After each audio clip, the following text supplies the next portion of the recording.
Irán creía que podía detener los ataques de Estados Unidos e Israel en Oriente Medio utilizando su único as en la manga: cerrar el estrecho de Hormuz y atacar sin piedad a todos los buques que intentaran cruzarlo. La respuesta de la Guardia Revolucionaria Islámica de Irán fue inmediata y categórica. A partir de este momento, ningún buque de ningún tipo tiene permitido el paso por el estrecho hasta nuevo aviso. Sin embargo, este error histórico de Teherán le costaría un precio devastadoramente alto. Amenazar el estrecho resultó ser una jugada completamente inútil, mientras gigantescas fortalezas militares flotantes como el Abraham Lincoln y el Gerald Ford se encontraban desplegadas en la región. El brutal ataque de represalia lanzado por Estados Unidos desencadenó la mayor destrucción registrada en la historia de la Armada iraní. Y si le dijéramos que la casi total aniquilación de la Armada iraní es apenas la punta del iceberg, ¿qué podría ser peor para un país cuya marina ha quedado un 95% fuera de combate? Lo sabemos, suena absolutamente impactante, pero existe un aspecto aún más escalofriante en esta situación devastadora. Los buques iraníes que lograron sobrevivir al brutal bombardeo estadounidense de puertos e instalaciones navales no tuvieron otra opción que emprender una desesperada huida. La imagen de lo que quedaba de su armada quedó completamente destruida en aguas internacionales por esta maniobra de retirada forzada. El factor más crítico que llevó a esta situación fue que las aguas territoriales de Irán habían dejado de ser un refugio seguro para sus propios buques. Por eso, decenas de naves supervivientes, corbetas y embarcaciones menores encontraron su única salida en la fuga hacia mar abierto. Se lanzaron a un viaje desesperado en busca de refugio en países situados a miles de kilómetros de distancia. Su ruta, sin embargo, resultó ser extraordinariamente reveladora.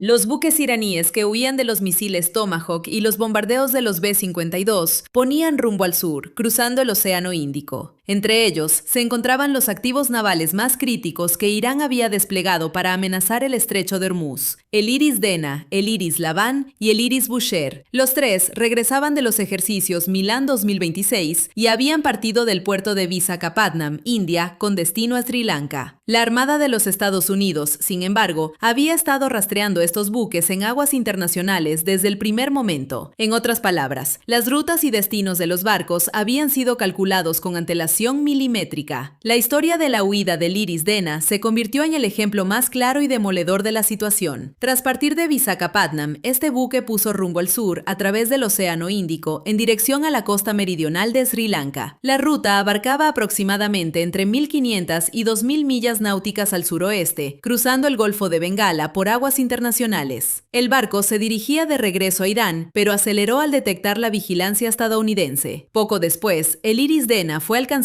frente a las costas de Sri Lanka y nunca llegó a su destino. El buque fue torpedeado por un submarino estadounidense el 4 de marzo de 2026. Fue el primer ataque con torpedo desde la Segunda Guerra Mundial. Otro buque que intentaba evadir a la Armada estadounidense, el Iris Lavan, seguía una ruta similar. La nave se dirigía hacia la costa sur de la India, pero cambió de rumbo con el pretexto de una avería técnica. El buque de desembarco Iris Lavan apenas logró llegar al puerto de Kochi, India. Sus 183 tripulantes fueron alojados forzosamente en instalaciones navales cercanas bajo custodia. El Iris Bushehr, que seguía al Iris Lavan intentando escapar de los intensos ataques, corrió la misma suerte. Este buque de reabastecimiento buscó refugio en el puerto de Colombo, Sri Lanka, pero fue retenido.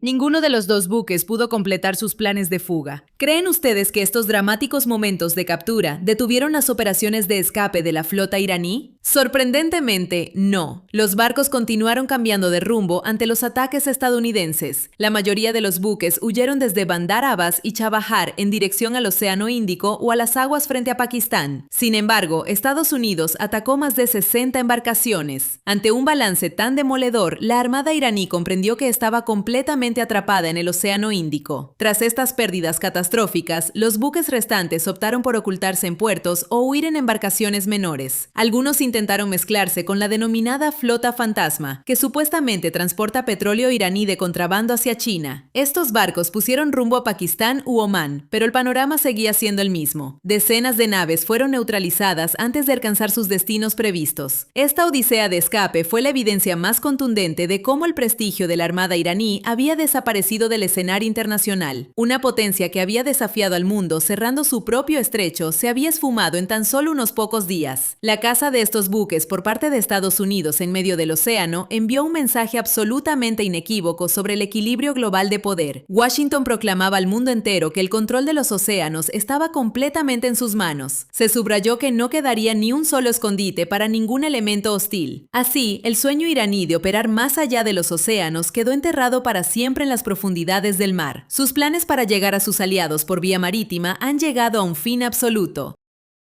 Entonces, ¿cuál fue la razón detrás de las masivas operaciones estadounidenses que empujaron a la armada iraní a abandonar sus propias aguas y aventurarse en los océanos? Aquí debemos analizar primero los despiadados movimientos del régimen de Teherán tras el cierre del estrecho de Hormuz. En este estratégico paso marítimo, una estrecha franja de apenas 33 kilómetros por la que transitaban diariamente aproximadamente 20 millones de barriles de petróleo, la Guardia Revolucionaria Islámica adoptó una postura aterradora. Irán atacó sin discriminación a 17 petroleros comerciales diferentes que intentaban cruzar el estrecho. Como resultado de estos ataques, 6 grandes petroleros quedaron completamente inoperativos. En otras palabras, Teherán había dirigido sus medidas de represalia contra los objetivos completamente equivocados. El petrolero civil Mayor Inari, con bandera tailandesa, se convirtió en objetivo de drones iraníes mientras intentaba cruzar el estrecho. Se produjeron daños masivos en la popa del buque, justo por encima de la línea de flotación, tras la evacuación de la tripulación. Estos patrones de daño eran la firma típica de los vehículos de superficie no tripulados cargados de explosivos, los llamados botes kamikaze. Incluso un carguero de GNL ruso cayó en este anillo de fuego asimétrico. Estos cascos de acero en llamas en medio del mar fueron golpes devastadores para la seguridad energética mundial. El régimen iraní no discriminó en la creación de este caos. Los ataques se estaban llevando a cabo incluso contra buques pertenecientes a Moscú, considerado el aliado más cercano de Teherán. El régimen estaba siguiendo una estrategia completamente despiadada al dar este paso. Mojtaba Khamenei realizó su primera declaración pública el 13 de marzo a través de la televisión estatal. En este mensaje expuso claramente los objetivos del régimen ante el mundo entero. Anunció que el estrecho sería utilizado como herramienta de presión contra el enemigo, declarando en términos inequívocos que este paso estratégico permanecería cerrado. Las palabras de Alireza Tangsiri, comandante de la Armada del Cuerpo de la Guardia Revolucionaria Islámica, fueron aún más directas y agresivas. Tangsiri declaró que los buques de Estados Unidos, Israel y los países europeos no recibirían bajo ninguna circunstancia permiso de paso. Lanzó un ultimátum claro e inaceptable. Si tienen alguna duda, vengan y póngannos a prueba. El objetivo del régimen era absolutamente transparente. Querían impulsar el precio del petróleo por encima de los $100 por barril de forma repentina. Pretendían disparar los precios del combustible en las gasolineras de Europa y Estados Unidos. Así planeaban desencadenar una inflación imparable en el mundo occidental. Su intención era sumergir a los ciudadanos de los países occidentales en una crisis económica profunda. Calculaban que esto incitaría a esas poblaciones a rebelarse contra sus propios gobiernos. Teherán creía que podía ganar la guerra no solo con misiles, sino también a través de la inflación global. Las cosas tomaron un giro oscuro precisamente en ese punto. La verdadera fortaleza de Irán en el estrecho de Hormuz no reside en los grandes buques de guerra que navegan en el océano. La amenaza real se esconde en las armas asimétricas ocultas en las escarpadas montañas y los túneles subterráneos que dominan el estrecho. Desde que Irán perdió la mitad de sus fuerzas convencionales en el enfrentamiento con la Armada estadounidense en 1988, el régimen de Teherán ha cambiado las reglas del juego. En lugar de enfrentarse a los enormes destructores estadounidenses, ha adoptado una estrategia invisible y letal. Se estima que misiles balísticos antibuque masivos como el Kiyan 2 y el Kark se almacenan en cuevas en lo profundo de las montañas. Capaces de alcanzar velocidades de Mach 3, estos misiles pueden enviar un gran petrolero al fondo del océano en cuestión de minutos. Mientras tanto, los drones kamikaze Shahed 136, con un alcance de miles de kilómetros, aguardan el lanzamiento desde rampas subterráneas. No se necesita una flota valorada en miles de millones de dólares para amenazar un petrolero civil. Un enjambre de drones cargados de explosivos, con un coste de apenas unos cientos de miles de dólares, puede alcanzar fácilmente el barco de carga más grande del mundo. Citó: las aguas poco profundas, llenas de islas alrededor del estrecho, siguen repletas de trampas desde las que los guardianes de la revolución pueden lanzar sus lanchas de ataque rápido. Además, Irán no está solo en el peligroso cerco que intenta establecer. Los hutis en Yemen están proporcionando apoyo desde el Mar Rojo con misiles Quds y Tufán, equipados con tecnología iraní. Se está desarrollando literalmente una crisis de doble estrecho, y el comercio global está bajo presión desde ambas direcciones. Debido a esta amenaza asimétrica, el tráfico diario habitual de entre 70 y 80 buques a través del estrecho de Hormuz se cortó de golpe, como con un cuchillo. Fuera del Golfo, más de 1 millar de barcos comerciales esperaban impotentes para evitar convertirse en objetivos de misiles. Antes de la guerra, una media de entre 70 y 80 grandes cargueros cruzaba estas aguas diariamente de forma segura. Con el inicio de las operaciones, este número se desplomó prácticamente a cero de la noche a la mañana. Más de 1000 petroleros y barcos comerciales habían formado un enorme convoy frente a las costas del Golfo. Estaban anclados impotentes, esperando que se abriera un corredor de paso seguro. Las primas de riesgo para los buques que cruzaban la región se habían disparado a niveles astronómicos. Sin embargo, hubo algunas excepciones notables que lograron navegar a través de este mortífero anillo de fuego. En particular, los buques vinculados a China seguían una estrategia completamente diferente en este entorno caótico. Los profundos lazos económicos entre Pekín y Teherán estaban cambiando la dinámica de la situación. Estos vínculos proporcionaban a los buques chinos una especie de inmunidad no oficial en el estrecho. Grandes cargueros como el Iron Maiden y el Sino Ocean realizaron un movimiento inteligente. Utilizando los sistemas de identificación automática, proclamaron en voz alta al mundo que eran buques chinos. Este escudo digital que establecieron les impidió convertirse en objetivos de misiles extraviados. Así garantizaron que millones de barriles de petróleo llegaran a China de forma segura. Por otro lado, Pakistán, que necesitaba urgentemente satisfacer sus necesidades energéticas, ideó su propia solución. La Armada pakistaní lanzó una nueva misión denominada Operación Muafiq al-Bahr. Comenzaron a proporcionar escolta armada a sus propios petroleros civiles. Sin embargo, incluso ellos evitaron adentrarse directamente en las peligrosas y estrechas aguas del estrecho de Hormuz, limitando por el momento sus operaciones al mar Arábigo. El ministro de Transporte e Infraestructura de Turquía también realizó una declaración bastante crítica al respecto. Anunció al mundo que 15 buques de propiedad turca aguardaban en el estrecho para cruzarlo. Uno de estos barcos, el Rosana, protagonizó una notable historia de éxito. Como resultado de sensibles y secretas negociaciones diplomáticas, logró cruzar la región de forma segura, convirtiéndose en una de las escasas embarcaciones en salir ilesa de este anillo de fuego. Sin embargo, los 14 barcos turcos restantes continuaban esperando con angustia en la región. Estos pasos excepcionales transmitían en realidad un mensaje muy importante. Demostraban que el estrecho de Hormuz no estaba completamente cerrado,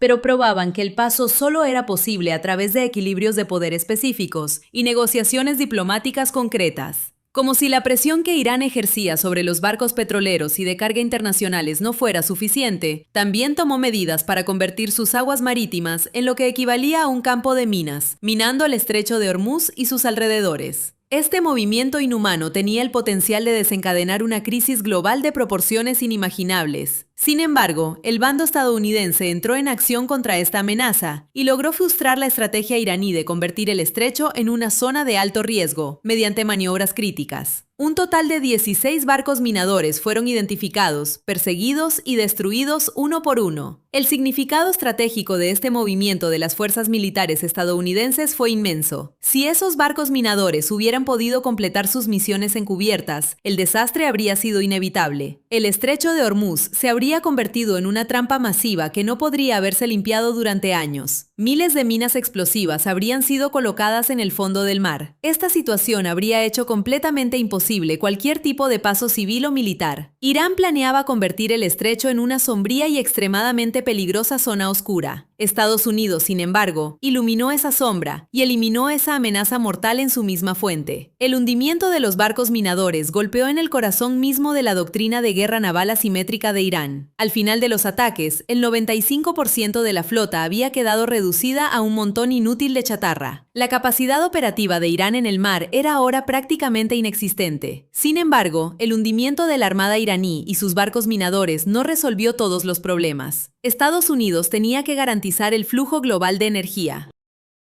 Para hacerlo, tuvo que implementar enormes medidas de protección adicionales y de múltiples capas, porque la economía global seguía perdiendo millones de dólares con cada minuto que pasaba. El presidente de Estados Unidos, Donald Trump, se presentó ante las cámaras en este momento crítico. Anunció las nuevas reglas del juego a todo el mundo en términos extremadamente contundentes. Declaró que estaban adoptando una postura muy firme respecto a la situación en el estrecho de Hormuz. Subrayó que si fuera necesario, usarían un nivel de fuerza nunca antes visto en el mundo. Más importante aún, el Comando Central de Estados Unidos señaló que asumiría una nueva misión. Los buques de guerra estadounidenses escoltarían personalmente a los petroleros civiles que cruzaran la región. Esto significaba que la Armada de Estados Unidos estaba asumiendo el papel de fuerza policial marítima global al más alto nivel. Los grupos de ataque de portaaviones se desplegaron rápidamente en la región y tomaron posiciones. Los sistemas avanzados de defensa aérea formaron un auténtico escudo de acero alrededor del estrecho. Esta enorme concentración militar tenía la intención de infundir confianza en unos mercados presa del pánico. Por eso la misión en la región aún no está completa para Estados Unidos.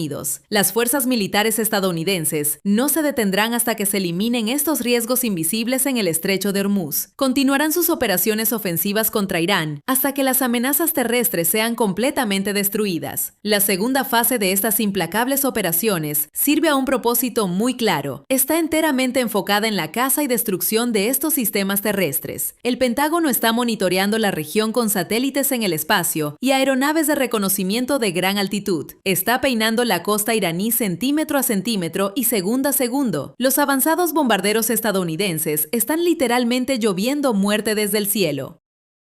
Están golpeando implacablemente las estaciones de radar detectadas. Los centros de lanzamiento de drones y los búnkeres subterráneos están siendo borrados del mapa en cuestión de segundos. Se está llevando a cabo una operación a gran escala contra todos los activos militares iraníes capaces de amenazar el estrecho de Hormuz. En otras palabras, la estrategia militar de Washington ha alcanzado ahora una dimensión mucho más profunda y despiadada. Fue diseñada específicamente para cortar por completo la línea operativa de suministro del enemigo. Ya no apuntan solo a las armas que se disparan, también están destruyendo las instalaciones que producen esas armas, los centros de mando y control y las redes de comunicación encubiertas. Las últimas declaraciones del secretario de Defensa de Estados Unidos, Pete Hegseth, son la evidencia más clara de esta situación. El equivalente militar de esta determinación se está articulando con toda claridad. Hegseth afirma que las capacidades militares actuales de Irán han sufrido una destrucción masiva y sin precedentes. Como resultado, el estrecho de Hormuz es actualmente el escenario de un enfrentamiento implacable entre dos bandos opuestos. Por un lado, hay una estrategia peligrosa que intenta tomar como rehén al sistema global utilizando armas asimétricas. Por el otro, se alza una superpotencia comprometida en mantener abiertas las rutas marítimas con un poder aéreo y naval aplastante. En otras palabras, lo que enfrentamos ahora mismo no es un campo de batalla militar clásico. Hay un enemigo que cambia constantemente de posición, se oculta y golpea en momentos inesperados. A diferencia de las armadas tradicionales, este poder asimétrico es muy difícil de eliminar. Es necesario identificar y destruir cada misil oculto en cuevas uno por uno. Esto, sin embargo, requiere una operación mucho más compleja, costosa y a largo plazo.